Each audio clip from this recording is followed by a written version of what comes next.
Let me say something good about vandalism.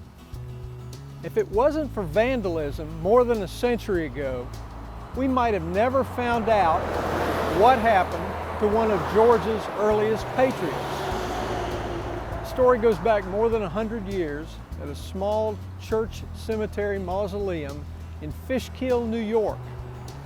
Vandals had desecrated several of the graves, and when the church officials went to clean things up, they found a small silver nameplate engraved William Few. Now, there's a good chance they didn't know who William Few was, but we do.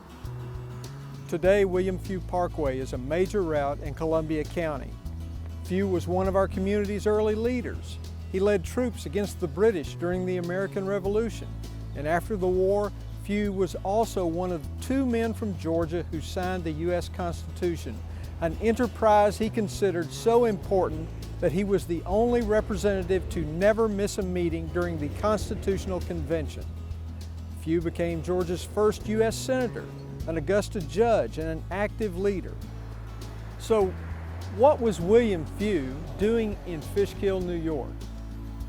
Well, it's a long story, but a short answer. He lost an election. He was so frustrated after losing yet another Georgia election that he probably tried to get as far away from Georgia as he could, and he went to New York. Being William Few, he did very well in New York. He became a prominent banker.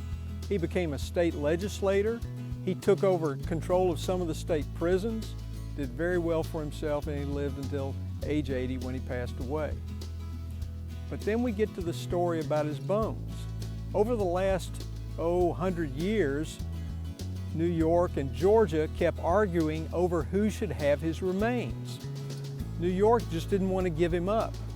Finally, then Governor Jimmy Carter interceded with his good friend, New York Governor Nelson Rockefeller, and they came to a solution. And I'll tell you about that when we get back.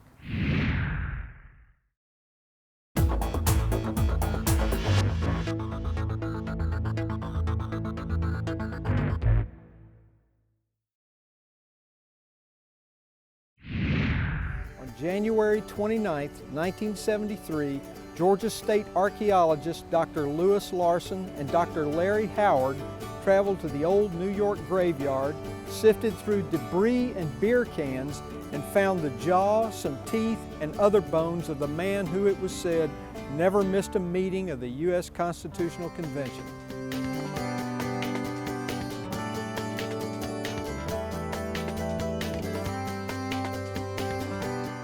William Few, a patriot, U.S. Senator and judge, was reburied with great ceremony in October 1973 in the graveyard of Augusta's historic St. Paul's Church. He's still here. So is the Columbia County that he helped create and the nation which he helped form.